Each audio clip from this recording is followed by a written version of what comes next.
and shatter a pretty massive illusion today: the idea that entrepreneurship is just a job title. Too often we think of an entrepreneur as someone with a specific tax bracket, an LLC, or some fancy corner office. But the material we're breaking down today argues something completely different. It proposes that entrepreneurship is actually internal mental software. It's literally a way of viewing the world that starts way, way before you ever register a business. And if we can understand and actually install this mental software, well, it completely changes how we operate. To get this, we're going to start with a really fascinating modern parable from our source. Picture two officers. They've served their entire careers together, right? Working side by side in the exact same environment, facing the exact same daily grind. Yet, when they finally retired, their paths aggressively diverged. One goes on to become this highly successful business owner, while the other basically just survives his post-retirement life until eventually he ends up knocking on his old friend's door asking for a job. I mean, same background, same job, totally different outcomes. So why does this happen? Well, when the newly hired friend asked why their lives had turned out so differently, the owner brought up a specific memory. He recalled a day, years ago, when they were both just employees. They had driven about 5 or 7 kilometers away from the office, heading home, fighting through some brutal heavy traffic. Suddenly, the future owner realizes he forgot to turn off the office lights and vans. Now, the worker mindset immediately justified it, saying, hey, it's not our house's electricity, let it be. We aren't driving back in this traffic. But the owner mindset? Completely different reaction. He insisted on driving all the way back through that gridlock just to switch off those lights. And the absolute crucial point is captured in what he told his friend about that day. I was the owner that day also. Whatever work I did in my life, I did it thinking I'm the owner. So true ownership, it's an extreme internal mindset of responsibility. It's not magically granted to you by a promotion or a business license. It's a decision you make right now about how you interact with the resources and responsibilities around you, completely regardless of whose name is actually on the building. Moving on to Section 1, our primitive entrepreneurial roots. To really understand where this extreme ownership comes from, we actually need to zoom way out and look at the history of humanity itself. Consider the reality for primitive humans, say 5,000 years ago. Our ancestors didn't have safety nets, no subsidies, no travel allowances, no medical claims, no guaranteed rations, nothing. When they woke up, they had to take ultimate daily responsibility for their survival. They had to go out, search for their own food, and secure their own safety. So in the truest sense of the word, every single primitive human was inherently an entrepreneur, simply because they took complete ownership of their own existence. And the source material makes a pretty profound observation here. Every human in his starting phase is an entrepreneur. Later, because of nature and time, we become common. As society advanced and, all these modern comforts were introduced, we got lulled into a sense of complacency. We became common workers. We started relying on systems, safety nets, and employers, slowly trading our inherent entrepreneurial survival skills for the comfort of just getting paid for the exact hours we put in. To show just how limited our modern thinking can get, there's this brilliant little story in the source about mental software. So a poor man is eating plain bread, and he's repeatedly dipping it into basically nothing and eating it. A passerby stops and asks what he's doing.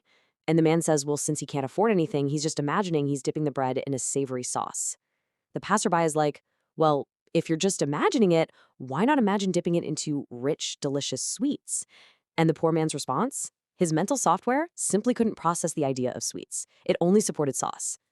This perfectly illustrates how a limited, poor mindset inherently restricts what you can even imagine achieving, way before you ever take action.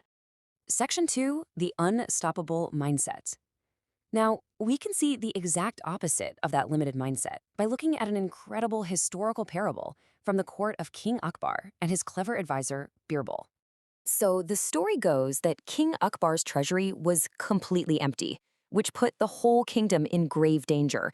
Birbal suggests they ask a wealthy local businessman for help. This businessman gladly opens his massive treasury and bails the king out. But rather than being grateful, the king gets highly suspicious. He just couldn't fathom how one single citizen had amassed so much wealth. So, assuming it was ill-gotten, Akbar seizes all of the businessman's money and sets out to punish him. Stripped of his entire business and all his wealth, the man is subjected to a series of humiliating demotions over the years. First, he's forced to work in the royal stables cleaning horse dung. Yet, a couple of years later, when the king goes broke again, this exact same man somehow has another fortune to offer. Furious and totally baffled, the king seizes his wealth again and banishes him to a remote coastal harbor to do nothing but endlessly count incoming ships. And remarkably, a couple of years after that, when the kingdom needed money once more, you guessed it, the man had amassed an even larger fortune. Which brings us to the ultimate question that a completely baffled King Akbar finally had to ask him. How did you earn from there? Seriously, how does someone repeatedly build massive, kingdom-saving wealth while literally shoveling dung or standing on a dock counting boats? It makes no sense, right? Well, the businessman's answer was incredibly revealing. He simply said, "Nothing, sir. I'm a businessman." He didn't see himself as a dung sweeper or a boat counter. He analyzed the problems around him. At the stables, he noticed royal soldiers committing fraud, recorded their actions, and leveraged that information to collect a fee to keep quiet. At the harbor, he tracked the frauds happening on the incoming ships and did the exact same thing. The source uses this to prove a really stark point. An entrepreneurial mind will ruthlessly leverage data and information to find an opportunity in literally any environment. That takes us to section 3, the entrepreneurial evolution. Let's look at the ultimate breakdown of how value and leverage actually work in the modern world through the evolution of commerce. The source uses a wonderfully simple analogy to decode the technical differences between the 3 tiers of modern commerce. It's called the watermelon analogy. Just think about a simple 20 rupee watermelon. How you interact with this single watermelon basically defines your mental software. Let's break it down. A traditional businessman merely buys the watermelon for 20 and sells it for 40. The result? Simple profit from a basic trade. But an entrepreneur thinks 10 times bigger. They buy it for 20, they buy a juicer, they create a beautiful brand around the juice, and they sell it for 80. So they're profiting from leverage and value creation. But then we reach the highest level, the infopreneur. This person buys the watermelon, makes the juice, drinks it themselves, and then sells the information on exactly how to make the best juice to millions of people. And that creates infinite scale. The infopreneur is the latest evolution of the entrepreneur. They trade on the immense leverage of information.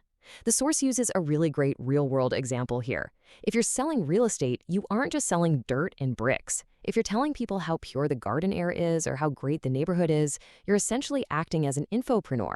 You're successfully passing on valuable information to the world, and honestly, that is where the true scalable value lies today.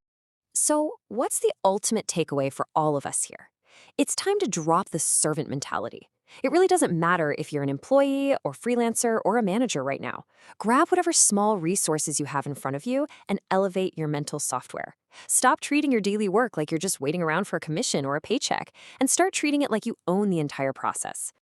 I'm going to leave you with this final thought.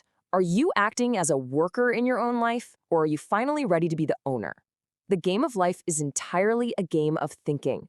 If your mental software is stuck on worker, you're only ever going to see the traffic. You're never going to see the lights that need turning off. So ask yourself, whose rules are you playing by? It's time to upgrade your software. Keep learning, keep analyzing, and I will see you in the next explainer.